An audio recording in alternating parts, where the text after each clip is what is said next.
Mesdames, messieurs, bonsoir, bienvenue dans votre magazine Sport Première.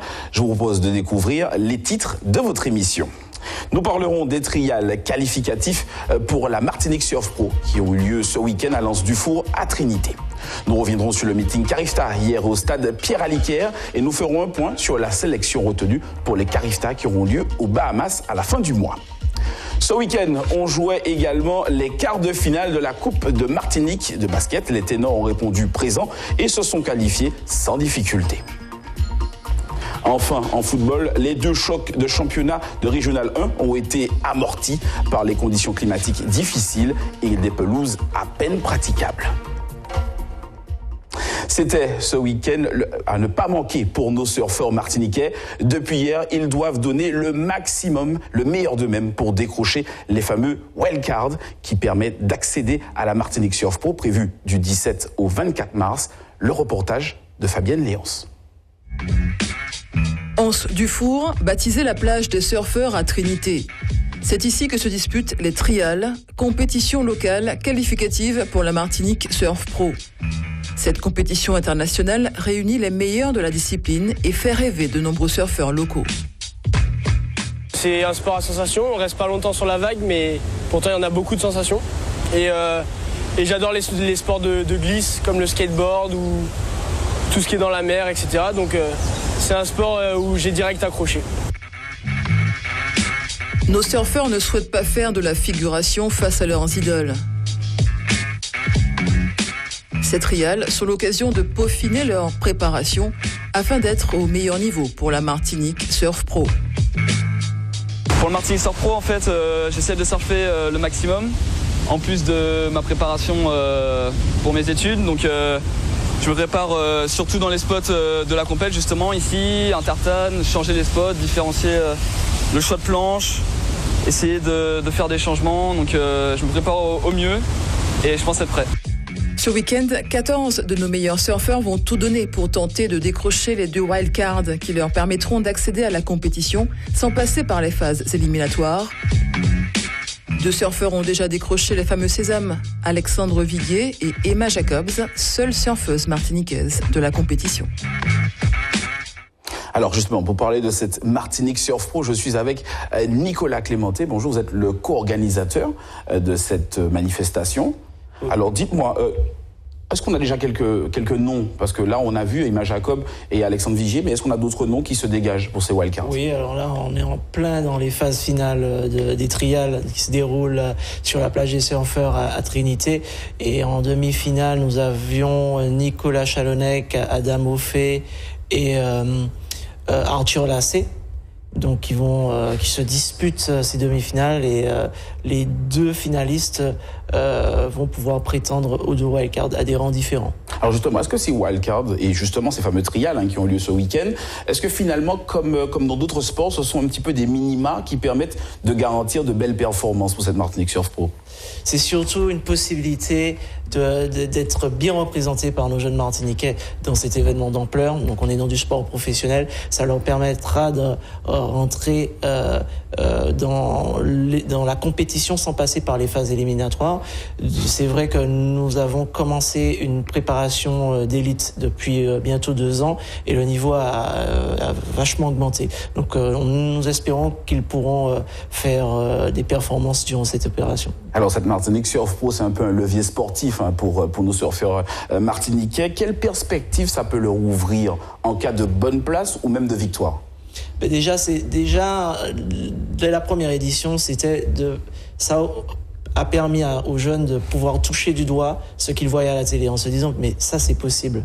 En discutant, en surfant avec les professionnels qui voyaient à la télé ou dans les journaux. Donc déjà, ça, c'est quelque chose, c'est un challenge que nous sommes contents et heureux d'avoir réussi.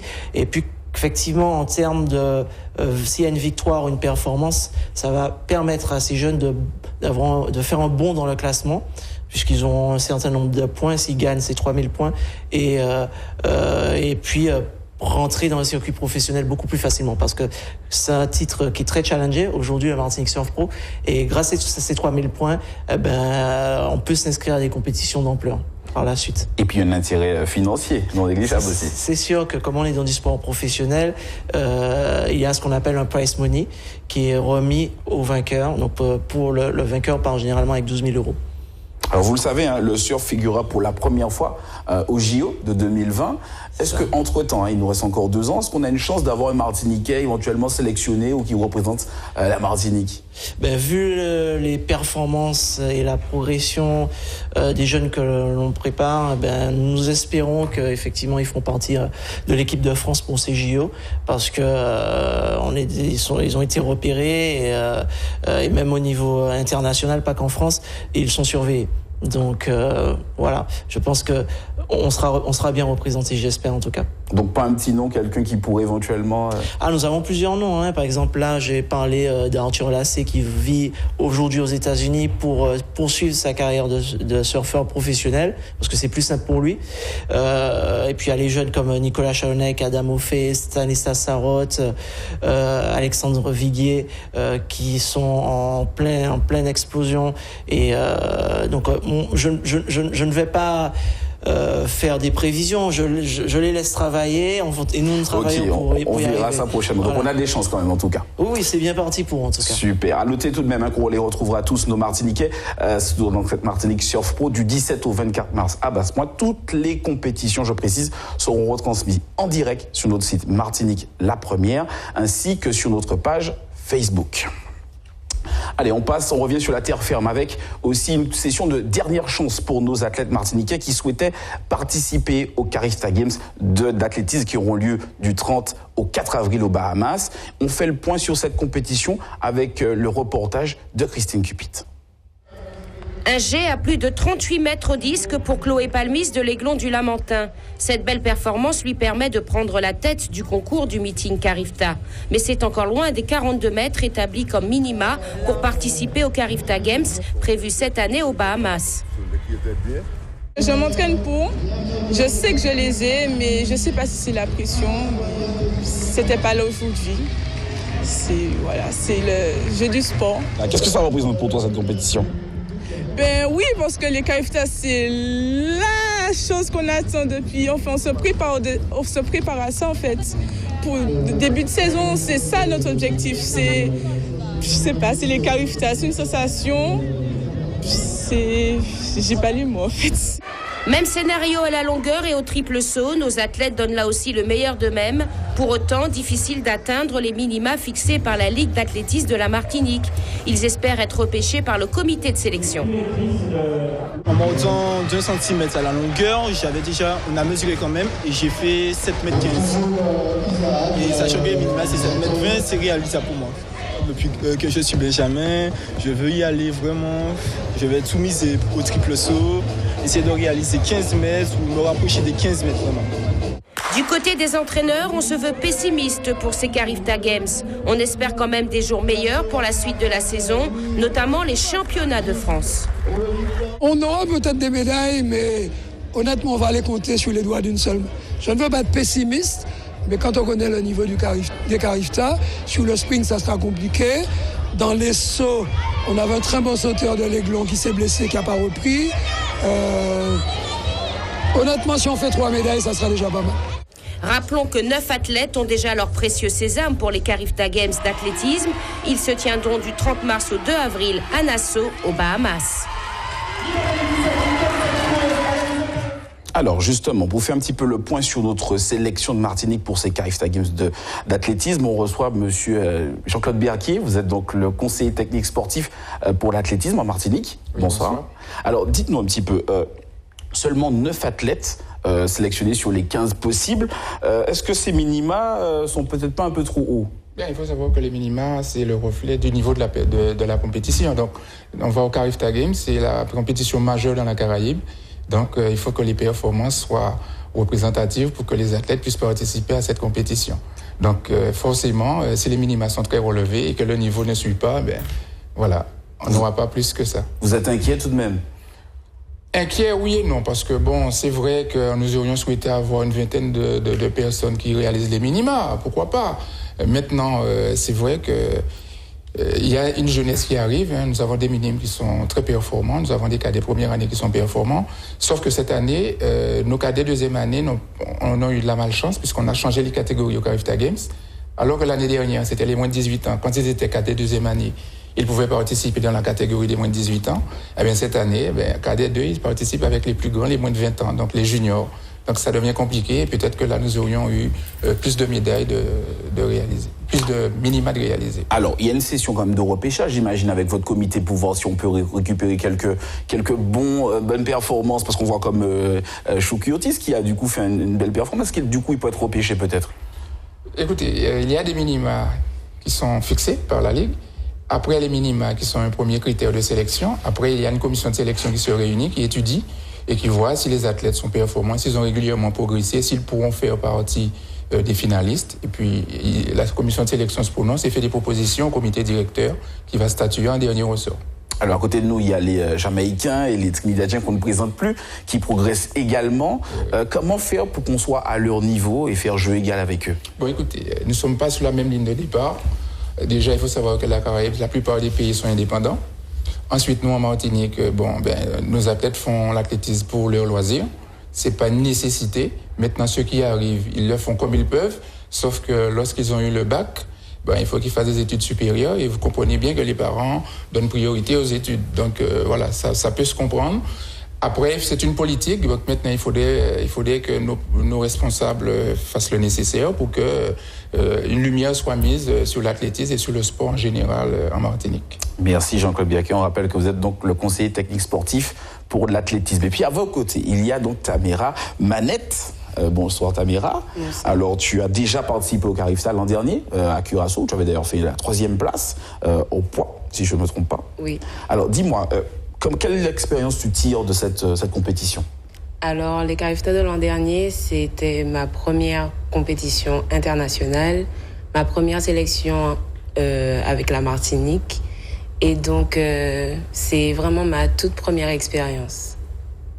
Et du coup, pour toi, donc par rapport à la préparation que tu as eue cette année, est-ce que tu penses que tu peux faire mieux pour ces Carifta aux Bahamas, voire même une victoire?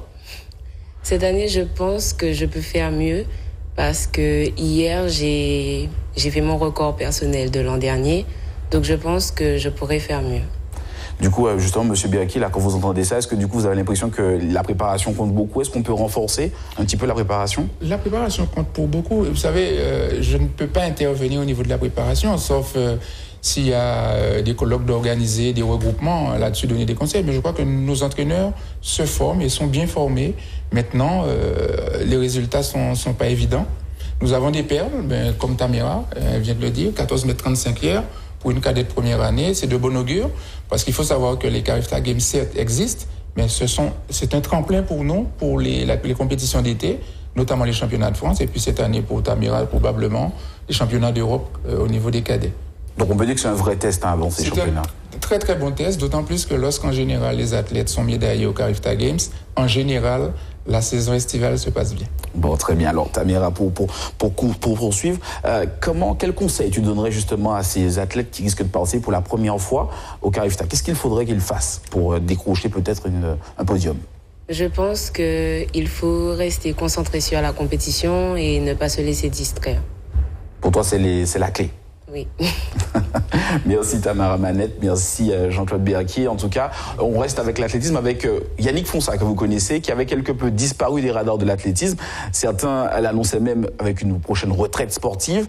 À 29 ans, le Martiniquais est pourtant bel et bien de retour. Le spécialiste du 400 mètres a retrouvé comme entraîneur un autre Martiniquais, Dimitri Desmonnières. Avec lui, il veut démontrer qu'il n'est pas qu'un showman, mais aussi un athlète de dimension mondiale. À l'INSEP, le reportage de Nicolas Bouige et de Bruno Gabetta. Telle est sa marque de fabrique, une bonne humeur communicative. Attention tout de même, le temps passe. Yannick Fonsa a désormais 29 ans. Discret ces derniers temps, le Martiniquais préparerait, dit-on, un hold-up sur la piste. En général, quand on prépare des hold-up, on n'en parle pas. Peut-être après coup, on en parlera, mais on verra ce que l'avenir va donner. Mais moi, je prends du plaisir à être revenu avec Dimitri. J'ai un bon petit groupe d'entraînement, ça se passe bien, donc ça peut que me porter. Le bon petit groupe comprend des cadors comme Vico ou Attine Venel. Et Dimitri, l'entraîneur, connaît Yannick sur le bout des doigts. Et d'ailleurs parfois difficile de garder son sérieux. Yannick, on connaît son potentiel, on sait qu'il a de l'expérience, il a de la vitesse, il a déjà du vécu en tant que sportif de haut niveau sur des grandes échéances. Et derrière... Quel coach, quel coach. Pour les athlètes français, le rendez-vous majeur de l'année, ce sera en août prochain, les championnats d'Europe à Berlin. Yannick Fonsa en rêve, forcément. Il travaille dur pour cela, ça se voit, mais pas question d'en faire une obsession. On peut espérer. Après, franchement, je me fixe pas vraiment d'objectif. Je prends du plaisir. J'écoute le coach, je vois où ça me mène et puis l'avenir parlera et les chronos vont parler pour moi. Pas de souci là-dessus. Ah, c'est bon aujourd'hui ? Vous l'aurez compris, en août prochain, le fantasque Fonsa compte bien devenir Yannick le Fantastique, un show complet sur 400 mètres. On passe au sport collectif avec le basket. Ce week-end, sur les différents parquets, on jouait les quarts de finale de la Coupe de Martinique. Chez les filles, le Palais des Sports de Trinité, les filles de la Gauloise en blanc rencontraient les filles du SC Lamantinois en marron. Sans surprise, ce sont les Trinitéennes qui ont pris le match en main dès le premier quart-temps. Les filles ont fait tourner le ballon et ont profité justement de cette rencontre pour faire un entraînement grandeur nature. Ce quart de finale face aux Lamantinois s'est transformé donc en séance d'entraînement. Le SC Lamantinois a tenté toutefois de resserrer l'écart, mais la Gauloise, trop forte, a dominé sans difficulté. La Gauloise s'impose donc 63-25 et se qualifie du coup pour la demi-finale. Je vous propose d'écouter Christelle Morel, joueuse de la Gauloise, qui faisait office d'entraîneuse hier soir. Aujourd'hui, on a une équipe qui est venue amoindrie, je dirais, parce qu'elles étaient que 6 joueuses, avec la 7e qui est blessée. Donc, je pense qu'il fallait un peu limiter la casse, je pense, pour le Sporting. Nous, on est arrivés avec l'objectif de travailler. On a un très gros match la semaine prochaine. Donc, moi, la consigne que j'ai donnée aujourd'hui, c'est qu'il ne fallait pas donner de cadeaux. Au contraire, que là, notre objectif, c'était vraiment de voir plus loin et la semaine prochaine. Et c'est ce qu'elles ont fait. Donc, il fallait mettre du rythme et on l'a mis. À la demi-finale, ce sera un autre match. On sait très bien. On prend chaque match les uns après les autres. Et là, pour l'instant, c'est le match de la semaine prochaine qui est contre le Golden Lion, qui va être un très très beau match. Autre match cette fois, chez les garçons, au hall de Saint-Joseph, le Golden Lion en marron recevait l'Arsenal en orange. Sur le papier, les deux équipes présentaient des atouts très intéressants qui laissaient penser à un match finalement équilibré. Sur le terrain, les deux équipes se sont d'abord neutralisées, mais très vite, les Joséphins, plus expérimentés, plus adroits et plus déterminés, ont rapidement fait la différence au deuxième quart-temps. Les Joséphins dominaient déjà plus de 30 points d'écart, un écart qui n'a cessé de croître au fur et à mesure du temps de jeu. Au terme du 4e quart-temps, les Joséphins écrasent les Robertins 106-23 et se qualifient également pour la finale. Au terme du week-end, les qualifiés pour les demi-finales de la Coupe de Martinique de basket sont donc chez les femmes, l'Éclair de basketball, la Gauloise, et chez les hommes pour l'instant, le Golden Lion et Wax Basketball. On change de ballon. Ce matin, l'éveil des Trois-Îlets en bleu pour le volley, le deuxième au classement, et Saint-Esprit pour rencontrer Saint-Esprit pour le Smash Basketball, qui était elle en noir. Les Iléennes ont été sévèrement accrochées lors des 2 premiers sets. D'ailleurs, au terme du premier set, les deux équipes étaient d'ailleurs à égalité, mais l'expérience de l'éveil a fait la différence au 3e. Puis au 4e set, les joueuses du Smash n'ont pas réussi leur pari. Elles voulaient faire chuter l'éveil chez elles. Au terme du match, l'éveil s'impose donc 3-7-2. Je vous propose d'écouter Solène Dulambois, joueuse de l'éveil, qui revient sur le moral du groupe avant les prochaines échéances. C'est un match qui va nous permettre en fait de voir si la machine est encore bien rodée pour pouvoir affronter les phases finales. C'est vrai que c'est pas évident de jouer un dimanche matin, mais on retrouve en fait nos automatismes et au fur et à mesure on commence un petit peu à rentrer dans notre match. On ne cherche pas forcément à tout écraser. Là on a une équipe un petit peu entre 30 et 40 ans, donc l'expérience et tout, et on y va passer tranquillement. Nous on n'a pas grand chose, mais pour l'instant on fait avec ce qu'on a. Quel est l'objectif pour vous cette saison ? Alors de participer encore à une finale des playoffs et pourquoi pas peut-être la gagner. Chez les hommes, cette fois, hier soir, beau duel à Sainte-Luce entre l'Espoir et le Racing Club arlésien. Les deux équipes abordaient d'ailleurs les mêmes couleurs, une similitude colorimétrique qui n'a pas aidé les Arlésiens qui se sont retrouvés dans de sérieuses difficultés. Ils ont tout de même tenté de revenir au score et de maîtriser les débats, notamment avec des atouts offensifs comme Rodrigue Larcher, mais ils n'ont pas réussi à peser dans le match.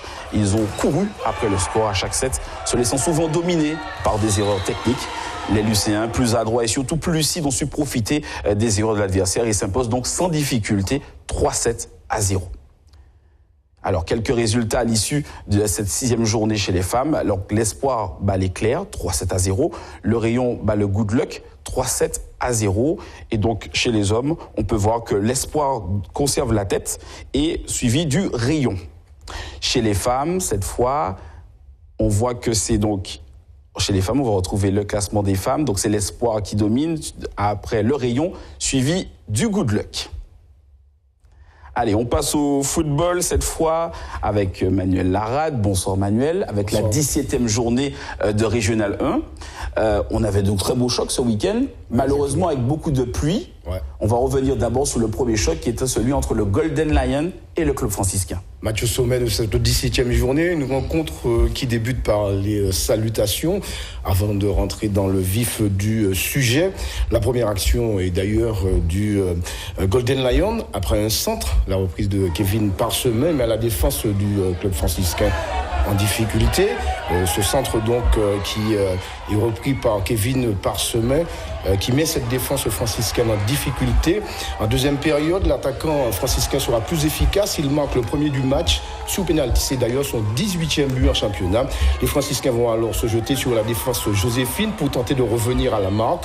Ils sont récompensés de leurs efforts par Yann Ditarieux qui égalise pour les Verts et Noirs. Les franciscains vont mener encore des attaques dangereuses, mais sans succès. Le Golden Lion et le club franciscain se partagent les points du match nul, un but partout.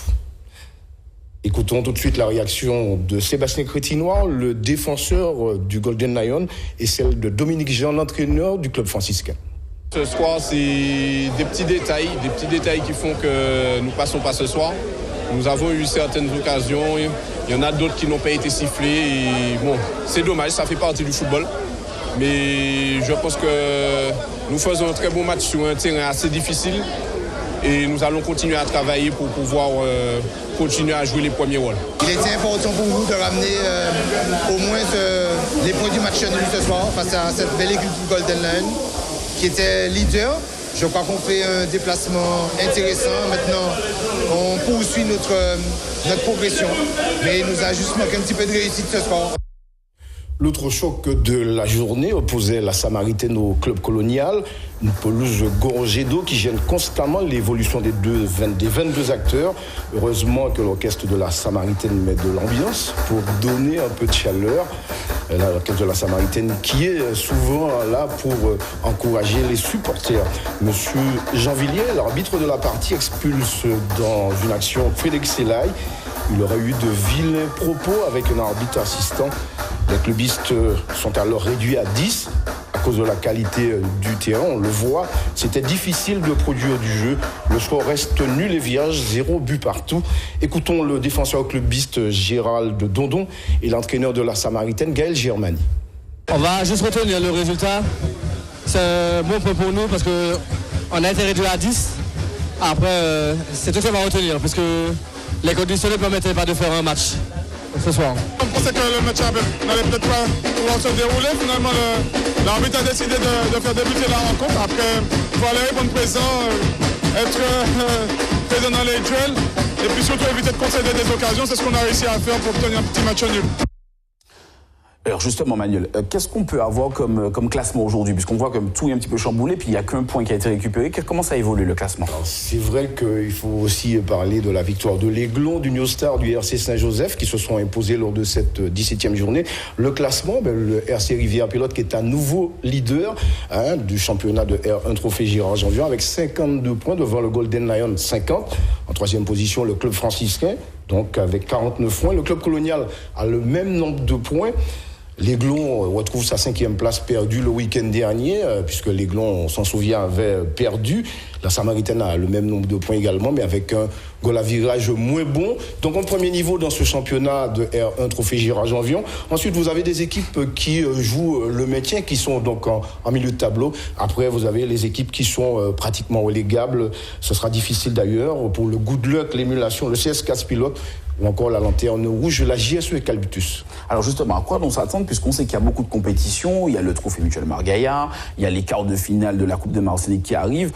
Comment ces écuries vont-elles tenir le choc? En tout cas, ces équipes qui jouent la Coupe Mutuelle Margaillard, ce sont des équipes expérimentées, le RC Rivière Pilote, le Club franciscain, le Club colonial, le Golden Lion. Ce sont des équipes qui ont appris justement à faire en sorte que leurs joueurs puissent récupérer. La récupération sera très très importante, Christophe. Il faut dire que c'est un championnat fort intéressant dans la mesure où chaque week-end le classement change. On l'a vu ce week-end avec le RC Rivière Pilote qui reprend la tête.